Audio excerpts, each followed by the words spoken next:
Our guest that is with us today is the jack of all trades, from being a video producer, graphic designer, touring musician, to an all-around intriguing character in itself, Clint Tustin. Thank you for joining us, man. Thanks for having me, man. Also, Stoked if to anybody have a hasn't chat. noticed, you created the intro video for this podcast. Yeah, that was a lot of fun.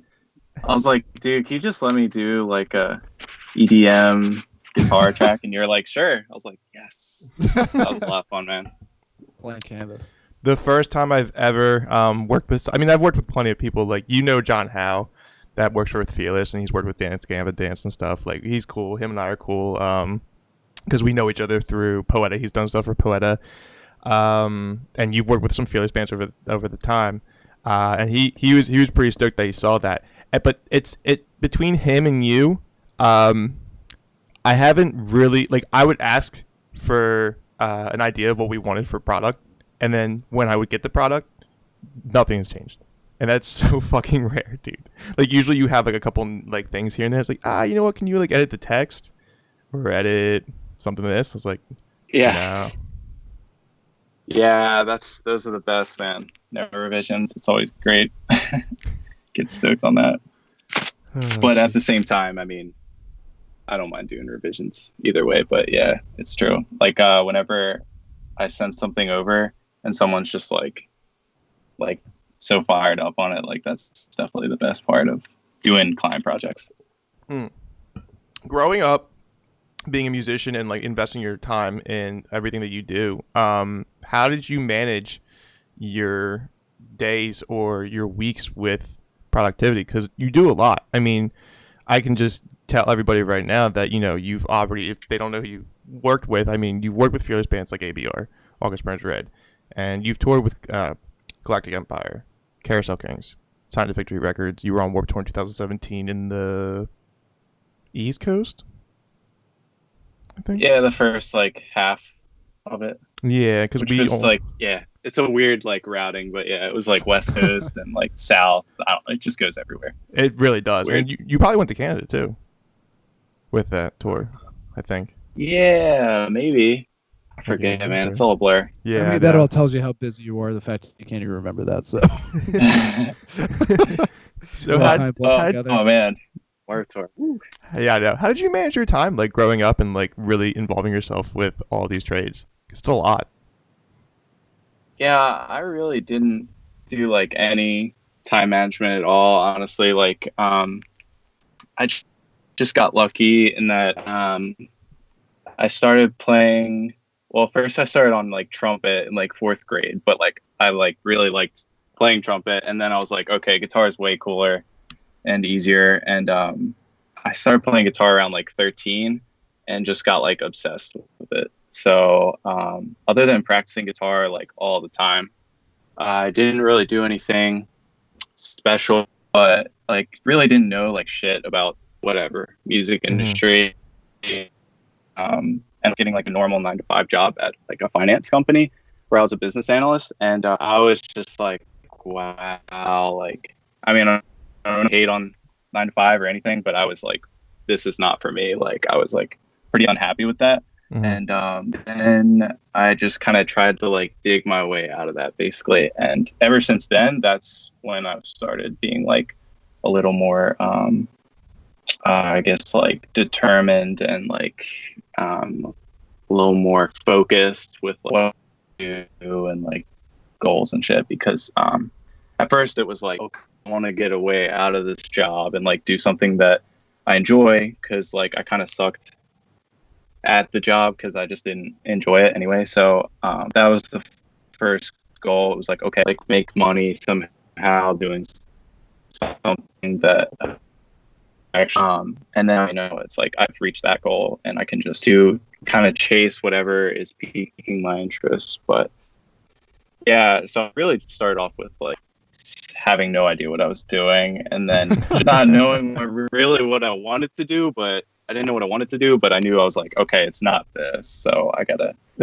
basically take some risks here, because I don't know how old I was, but I was just like, I just feel like it's easier to take risks the younger you are, Mm-hmm. generally speaking. So I was like, all right, I'm gonna, because like, just quitting your job and going to tour, like on a van tour, like it just sounds kind of crazy, but that's kind of what it felt right in the moment for me. So When did you yeah, and when did you realize that like it's something you could transition to, like that it was realistic for you to walk away from that normal lifestyle? I really don't think there was ever like a moment where I realized I could do that. I think it was more just kind of basically taking what would I regret least kind of mindset. Yeah, then at that point I had to make the decision because like literally I asked my manager if I could like do a part-time leave or whatever, and he was like, no, I wouldn't regret leaving the job because worst case scenario I'd go back and get another one, honestly. Sure. So Yeah. With a lot of the musicians that you've worked with over the years, I mean, it seems like they're in a specific area. When you were touring, like younger, when you were playing music, especially with Galactic Empire, you've worked with August Burns Red, you tour with Carousel Kings. It's like all in like the Lancaster, PA area. So I mean, how did you start networking your way up to that scene? Because it was very fruitful back in the mid 2000s when the metalcore scene was starting to really get hype. So like, how did you involve yourself with that at an early age?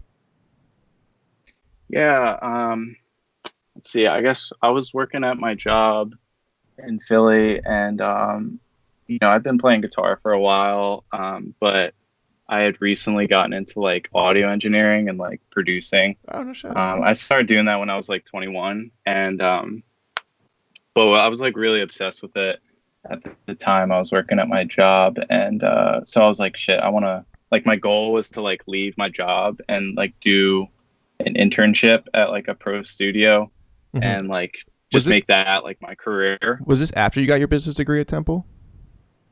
Yeah. Okay.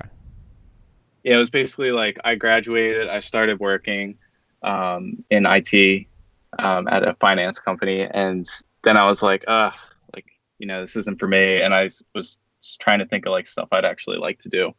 And I had no idea how to make money with like music at all, but I was like, maybe if I can like record bands and shit, I could like make a decent living and have some fun. So I guess the people I knew best, the most well-known producers in the area were Grant and Carson at Atrium Audio, who have done like August Burns Red, and at this time, like they're killing it in metalcore and rock and stuff. They're doing a bunch of bands, but yeah, so I just reached out to them, like just cold email, like, hey, like, can I intern for you guys or whatever? So I was like traveling from my job in Philly to like intern with them and just like That's a grind. do stuff, whatever. Yes. Yeah. I love it. Yeah, and honestly, like I basically didn't help them at all, like because they use Pro Tools and I learned Logic because it was free, because I cracked it, and then so yeah, I basically couldn't help them at all because they're like ninjas on Pro Tools. They're like really good, and I was just holding them back. So it was kind of funny. Like I wasn't that useful to them, but like they basically knew that I could play guitar well and that I was cool enough to hang around. And so that basically led to like they were doing Galactic Empire. That was like just starting. And I actually went out and worked as like a roadie kind of for them on like their first little weekender. And I was just like hanging out, just trying to be helpful. And while I was still working my job too. And yeah, so eventually Mike, the one rhythm guitar player, couldn't do a Europe tour, which is like the first tour that I got to do with them. And I had been touring with Carousel Kings, so I was already like out of my job and just doing my own thing. But yeah, so that was like my first opportunity to tour with Galactic. And I've just done like so much stuff with Grant Carson since then. Like they're like definitely my homies. So it really kind of stemmed from them. And then, Galactic was doing pretty well, getting some crazy shows, like before all the pandemic stuff and whatever. Yeah. And, of course that that led to like a bunch of opportunities too. And along the way, I just started messing around with video stuff as well, and just like, you know, just doing stuff for myself, for Galactic and Carousel Kings, just as like basically just like learning. And so that's kind of grown along the way. And yeah, I got ABR through Grant and Carson because they record them, and I've met them a few times just in Lancaster, and that's kind of led to Fearless. So it's just all like one thing leading to another, and I guess just like doing the best I can with whatever opportunity I have, pretty much. Mm-hmm. And that all started with shooting your shot with one cold email, and that's the most powerful thing that could happen. Like, that's why I try to preach to anybody that's trying to get an opportunity anywhere. Just give it a shot. Like, just reach out, because you don't know if they're gonna get back to you like immediately, or if it's just gonna be something that you're gonna have to follow up with in the near future. But like, that was the door, man. Yeah, for sure. And I guess I wouldn't get discouraged if like luckily Grant and Carson are super cool, and they just happened to not have an intern at the time, so it's like good timing. They're cool. But yeah, I actually reached out to Chris Cromit, who's produced a bunch. He has done like Dance Gavin Dance and a bunch of those bands. He's in Portland because he was like my favorite producer at the time. And like, you know, I wasn't able to get an opportunity with him, so I was kind of like, shit. But then it honestly, I'm happy it worked out the way it did, like with Grant and Carson, because that led to like other stuff that was like bigger than like I had imagined. So yeah, guess everything happens for a reason or whatever. But yeah. No, it does, though. Sure. I mean, that's what the opportunities I've had throughout the years. I mean, we met briefly once when you were touring with Carousel Kings. You were at a very, very rundown church in Kensington, Philadelphia. Like, hey, man, what's up? And you're like, hey. And I was having the Bears, abandoned by Bears, the Swedish boys. They were staying at my place, so obviously I gotta go see them. Nice. And I worked in downtown Philadelphia at the time. Cool. But and then I think then I saw that you were. That CK was on Warped Tour the following year, but we were like, because we were Midwest from top of Indiana all the way down to Texas, and like that was the time when we just missed you guys. Like, I think you guys just got off as we got on, or vice versa. And I was like, nice. Fuck, man! Like, I was like just trying to get to like chill with those guys and stuff, because like I'm cool. Like I'm like Jeremy was on the podcast from CI Records, and like. It's just like such a huge family, like up in Lancaster, and it's a very strong community that they have going on there. And dude, Chameleon Club's gone. Well, it's not gone. It like moved somewhere else down the street, but it's not at their original venue anymore. And Jeremy had to move CI Records as well, because he's a promoter for Chameleon. This is what the pandemic's doing to us. People don't understand. Yeah, it's crazy, man. It's like, it was just inevitable, though. It was kind of like a ticking time bomb with that stuff. Yeah, exactly. Like, unless the venue's really like planned ahead or whatever, which like, I mean, honestly, how often does that happen? Yeah. So like, it's tough, man. It sucks. He had a bunch of people that came and helped him out too. I'm really stoked for him. And the new shop looks great. If anybody's interested in checking out CI Records, where their new shop is, go to their Instagram and their socials. Dude, it looks fantastic. They have like a nice glass window front view of the store. Everything looks good. So I just hope for the best for this industry, because it's just crazy, man. I just want to resume. You know, we're all hungry to get back on the road. I'm sure you're hungry to get back on the road. I mean, Galactic Empire was touring in Japan and Europe before this happened. And Chris was telling me some stories, dude. Like, he told me that, I forget what bus company it was, but like they all have the same passcodes, and he went on the wrong bus. He's like, what the fuck, dude? Yeah. Like, this isn't my bus. Where's my band? Yeah, so you guys need to get back onto the road soon. I mean, I don't think I'll be going back on the road. Poeta is still trying to write music. So I mean, like, so what are you doing now to enhance the YouTube video or your YouTube channel? Because your YouTube channel has a lot of, I would say, like, lessons of through Adobe products with graphic designing, and then as well as like certain guitar things, like your guitar sweeping lesson, like hit over 1 million views not too long ago. So Like, how do you get ideas for that kind of content? Because that's also another whole thing that you do in itself. Yeah, I don't know. It's kind of a mix. Like I started the YouTube stuff, or I started doing video in general because I didn't know any bands or like basically anyone in the music industry, like connections wise, besides like my local bandmates and whatever local scene. So I was like, oh, maybe if I make like guitar covers videos on YouTube, like Luke Holland did for drums or whatever, like someone will like pick me up. Like, there's I don't know. You're not wrong though. That's how he got picked up. Like, Yeah, you're not wrong at all. I mean, it's like a slim whatever. I at the time I had no better plan at all, so that's why I started doing it, and then it kind of evolved into like, oh, video is actually like really fun.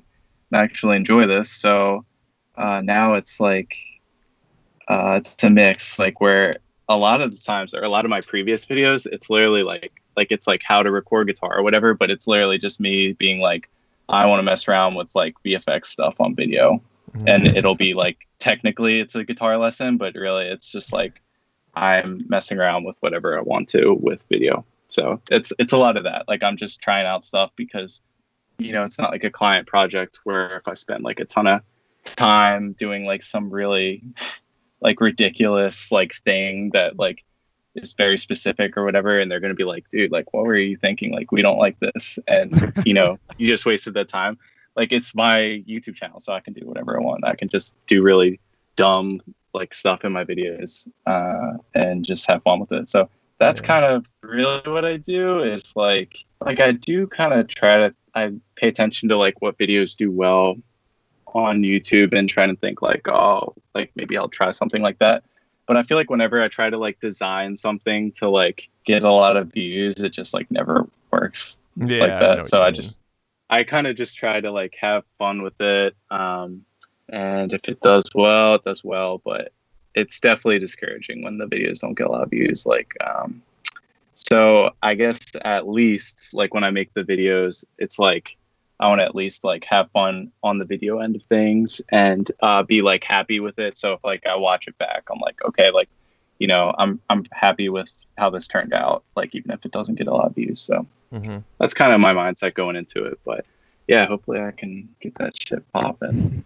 Be honest with me, because I'm really trying to like dive deep into After Effects, and we've already had conversations about it. How long does it really take to make it like an efficient user of that product? Because it is tedious, man. Like I'm having a little bit of trouble, but it's not as bad as it was like a couple months ago.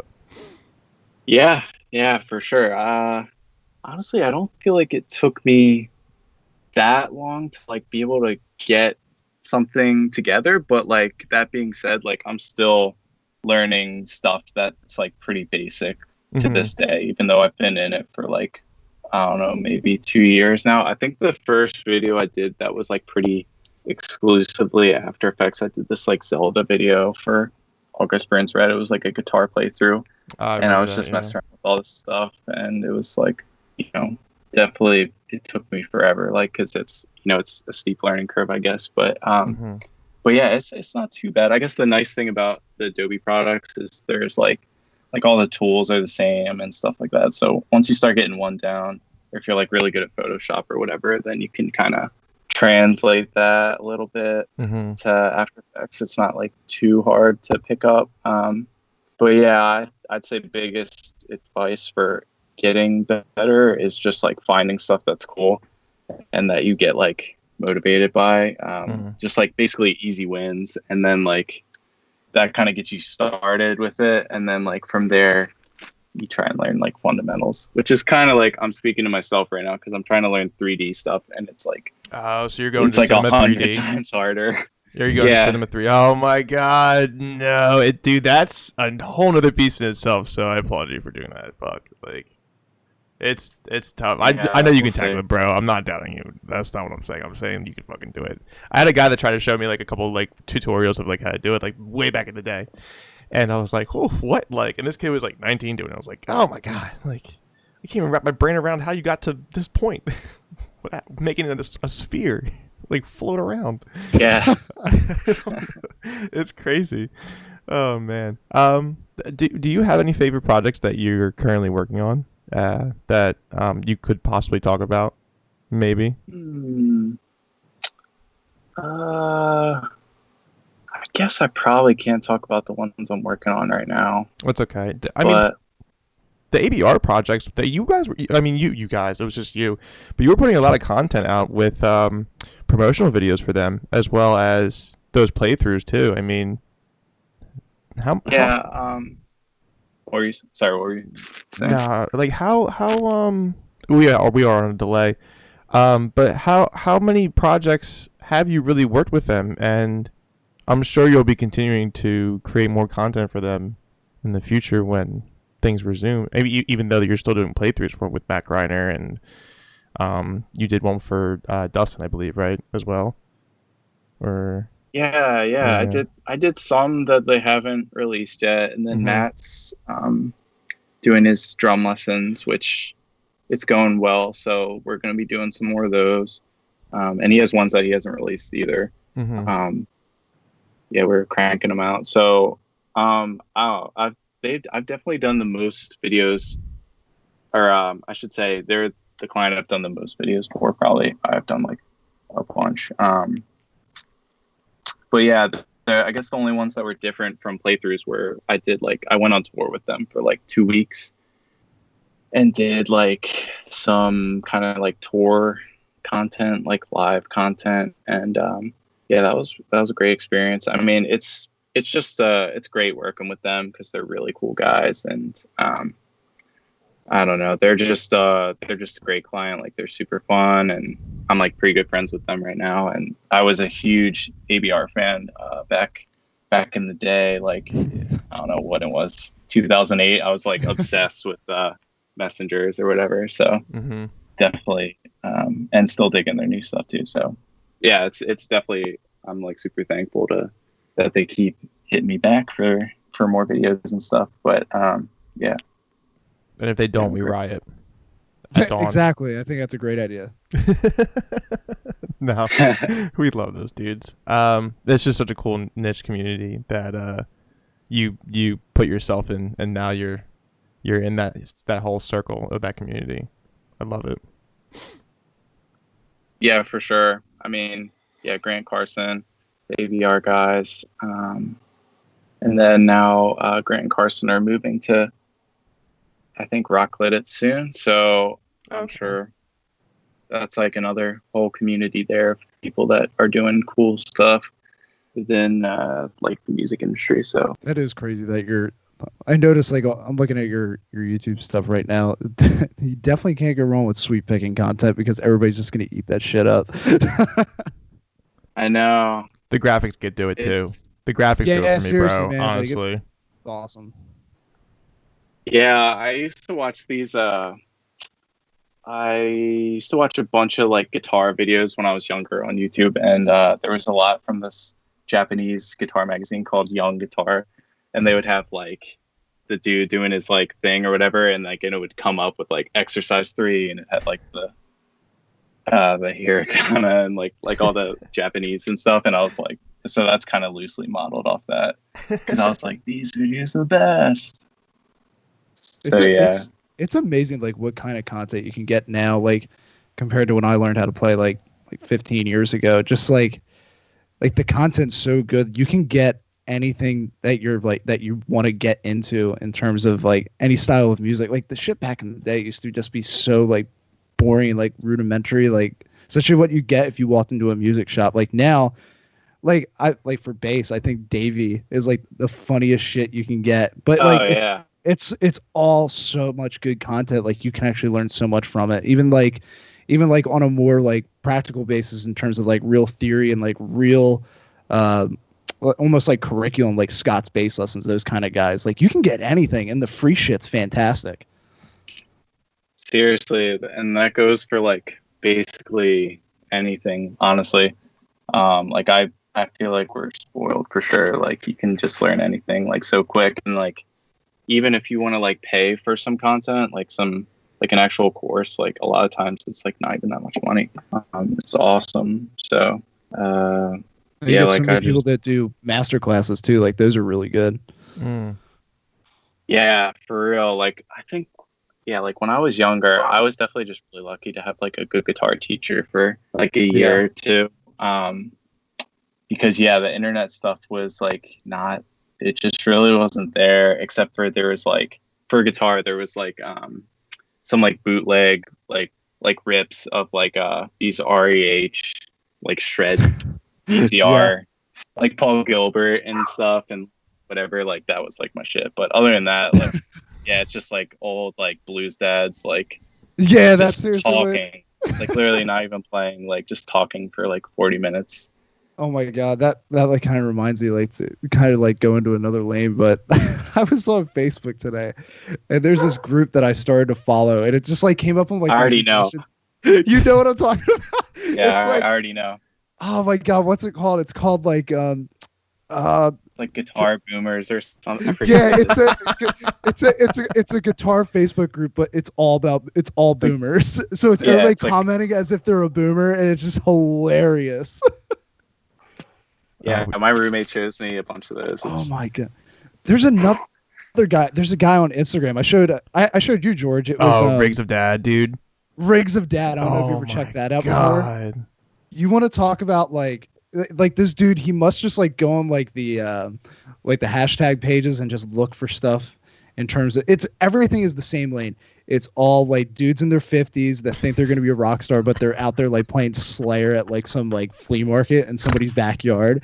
And he'll do like this mega write-up on it. I'll literally be in tears on my couch, like home alone by myself. Like it's ridiculous. Like that shit just kills me. Like this guy's got a mouth microphone, like his ear microphone that comes all the way to his mouth, like you were in like a boy band, bald with a goatee. He's got a dual guitar. The top is a 12 string, the bottom is a 6 string, and it's like an acoustic dual guitar neck, whatever. And it's just like, too much for you? Didn't think so. That's Big Bad Larry, lighting up the Course Ponies lunch crowd. Like, dude, it's so that funny. sounds great. they just roast him too. I think the person who runs the page too is a member from War on Women. I think it's the Really? bass player. Yeah, I can't remember. I saw it somewhere. But I think she runs another page too. But that shit gets me through the day, man. Like if I'm having a bad day, I just go to the Rigs of Dad. I'm like, oh man, I think I'm not like one of these musicians. That's content, baby. That's what that is. That's content at its finest. And it was guitar, so I'm guitar. Hey, I'll probably become one of them someday. So I'll just enjoy it. August Burns Red is playing a like at a dive bar. some old It's covers. All sad. Yeah, a couple of it's guys all are sad. a couple of guys are like sitting on stools now. They're like, dude, I just can't do this shit anymore. I gotta sit. Like, JB's still wearing flip flops. Yeah. Oh That's my already me. god. No, we need that shit. That's all we need. I mean, they're not even like gigs that are available for covers at certain bars. Like you don't even get those opportunities, and you do. It's a lot harder to get than it was in the past.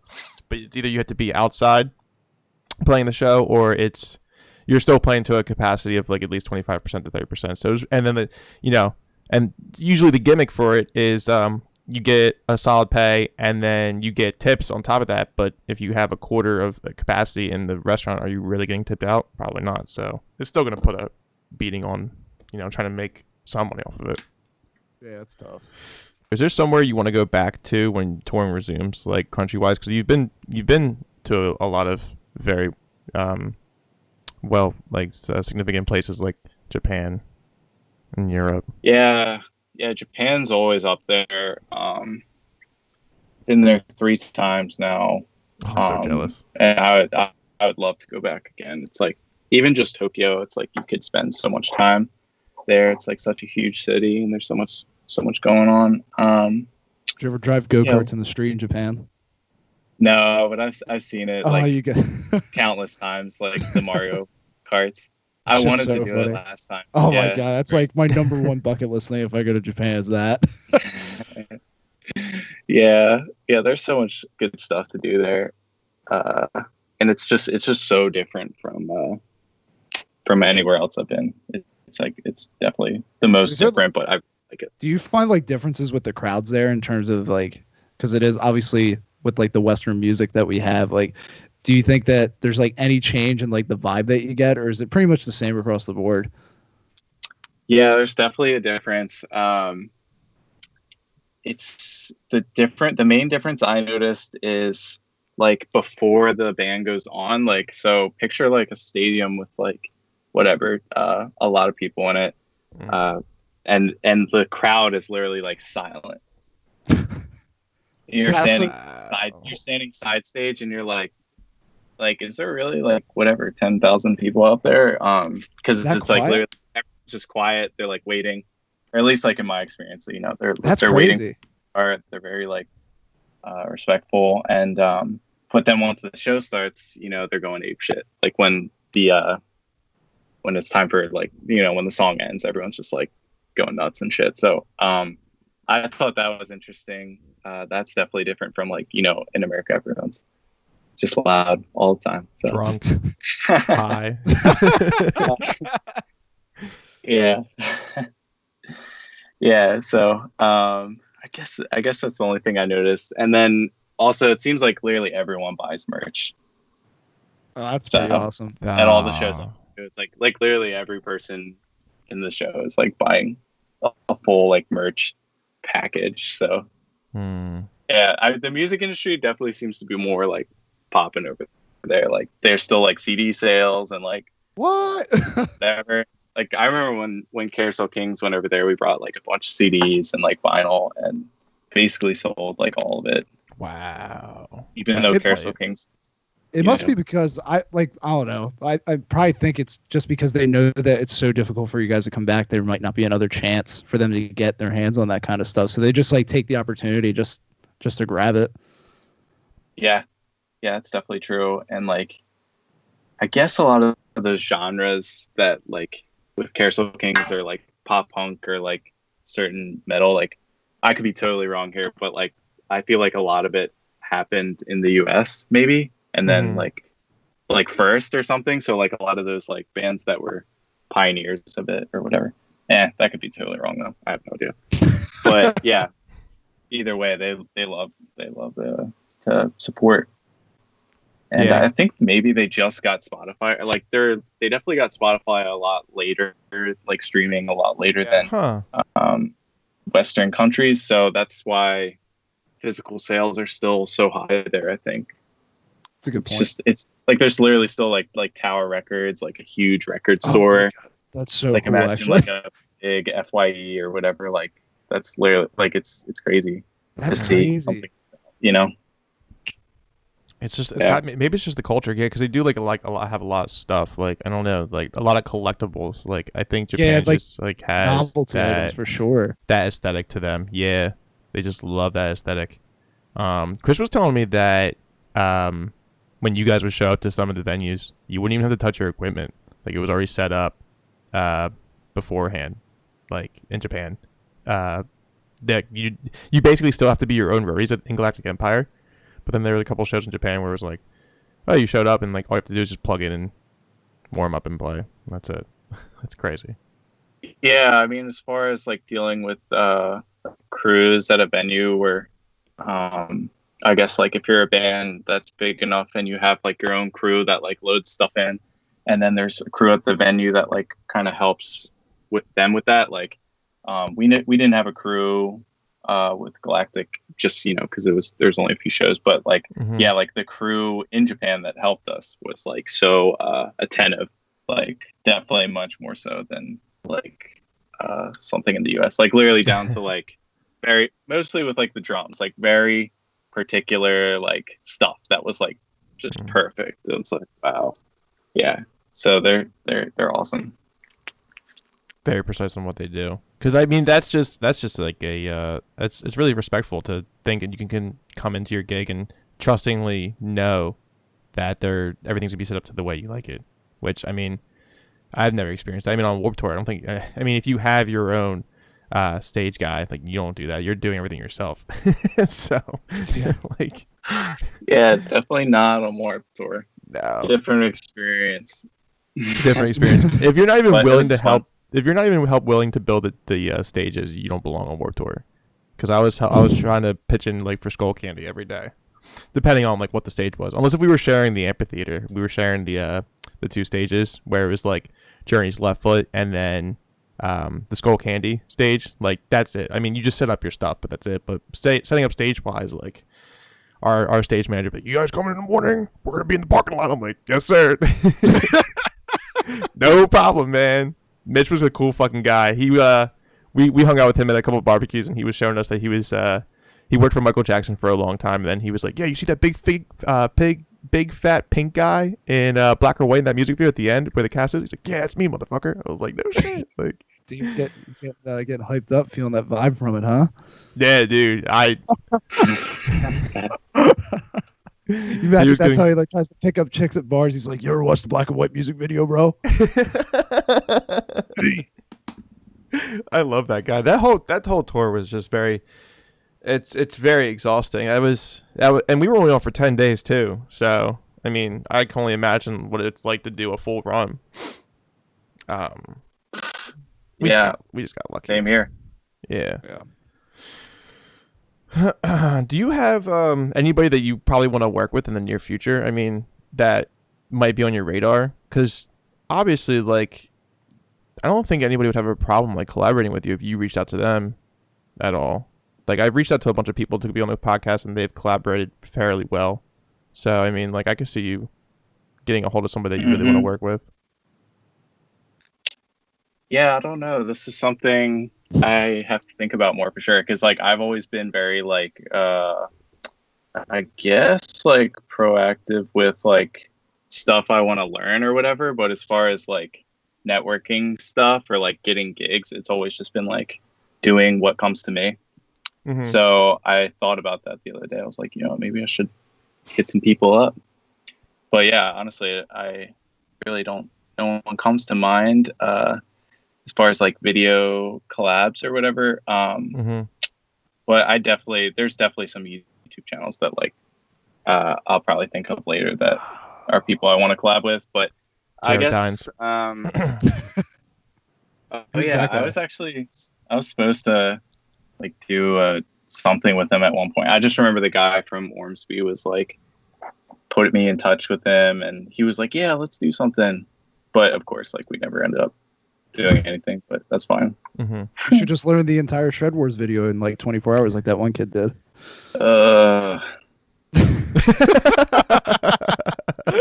Yeah, what's his name? Nick Nocturnal. Yes. Yeah. Oh, dude, I don't know how. That dude's a beast. Like, dude, nobody knows how he did it, bro.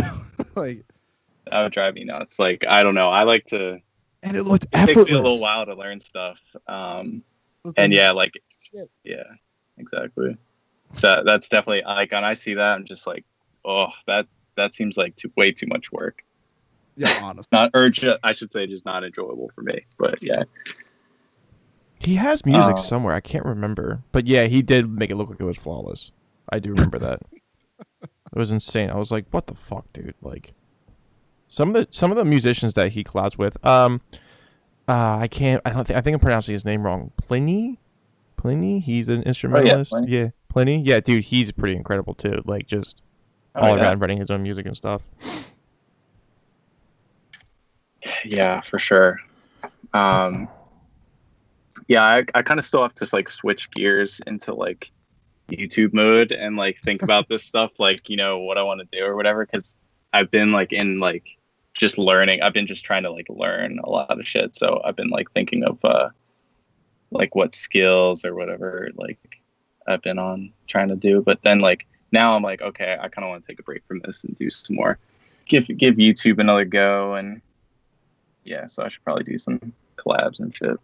Yeah, I mean, anything that you put out content-wise, I mean, it all correlates with what you're doing in general. Like your videography goes to your YouTube channel, and your YouTube channel also like feeds what you're doing with your band, as well as anything that you're doing on the side for work of videography or photography. I don't know. Are you doing photography? Yeah, not really. Yeah. I mean, I definitely messed around with photography a lot before getting into video. That was kind of like the first thing I tried out, and it's really fun.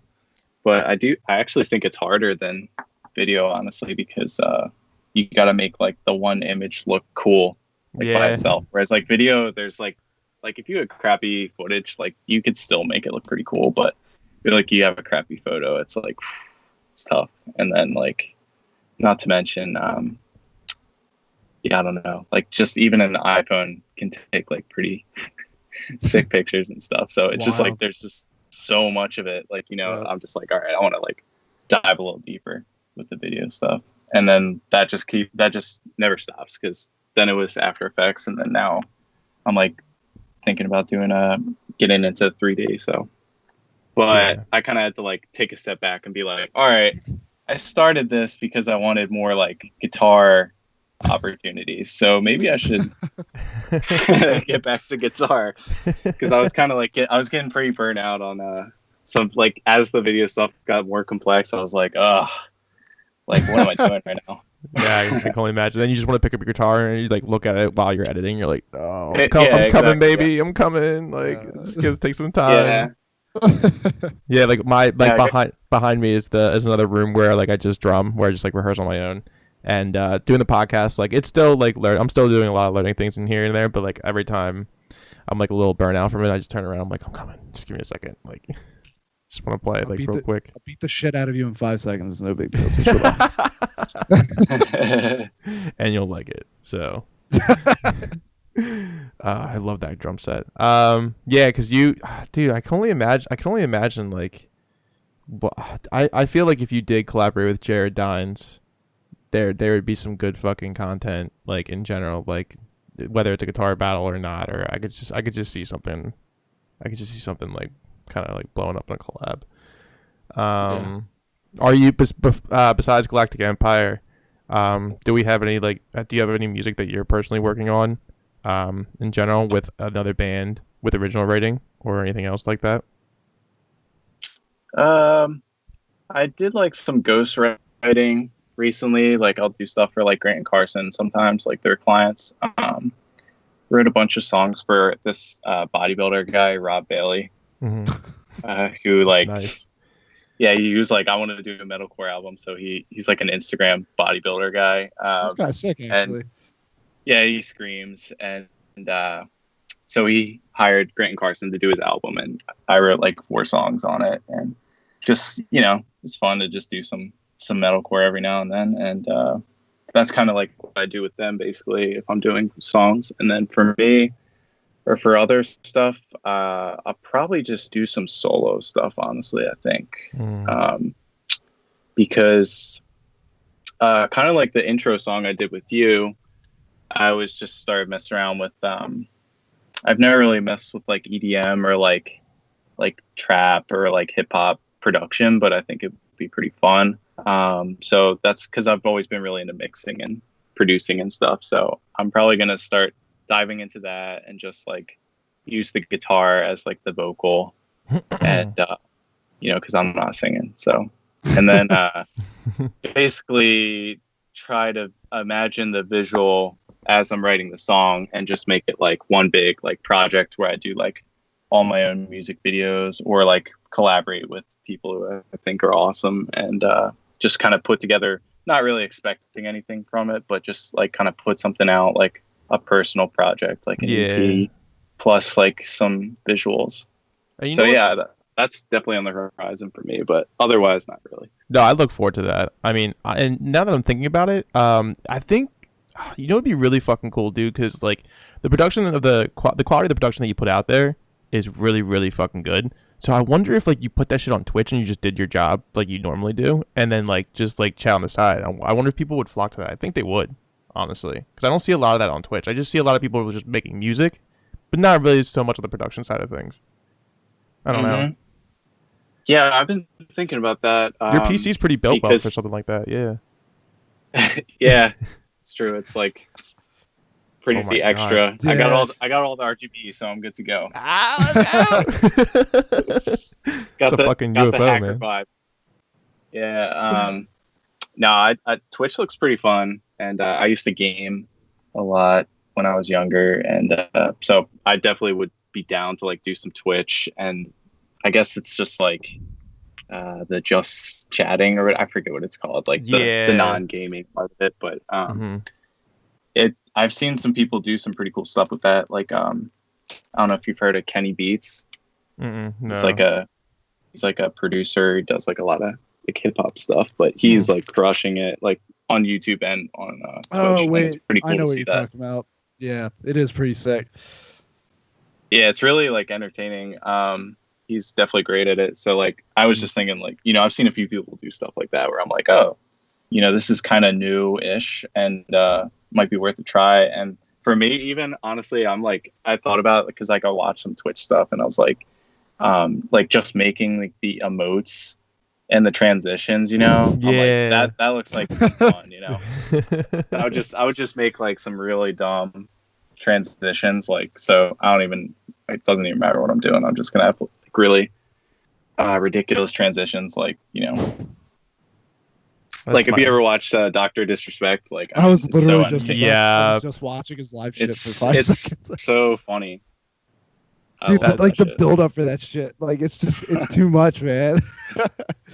Yeah, I mean, there's no way I could ever do that because he's just like a showman, you know. Yeah, That's just how he perfect is. I'm show, not yeah. like that, but like at the same time, I mean, obviously, anybody watching this has seen the intro too. So if anybody wants to like reach out to you to have ghostwriting or video production or videography or anything of the few things that you do, how would they come into contact with you in general? Through email, or how do you go about that process? yeah, I guess, you know, usually it's just DMs, like people hit me up, but I'd say just, you know, if it's like a really long message, might as well just email me, like Clint Tustin at Gmail. But I honestly don't care either way. Like I'll answer them all. So yeah, probably email for super long messages, but otherwise anything goes. Don't care. Because I slid into your DMs real quick, and it worked. So I'm kind of stoked George, you about do that. that from time to time. I do. And you know what? I evolved into a mature adult, and now I am writing full blown emails. So let's. You big slick. Yeah. Oh my god, dude! Honestly, thank you for coming by on the podcast. You're continuing to do so much, man, and I'm looking forward to what you have to do in the future. But I hope all is well, and you know, I really am looking forward to we're gonna be releasing in the near future. So Yep. I thank you, appreciate it. Yeah, thanks, man. Thanks for having me on. So you guys heard it here Thanks, first. guys. Slide into Clint's DMs as soon as possible. It worked for me, so it'll work for you. No promises. No promises. God. Awesome.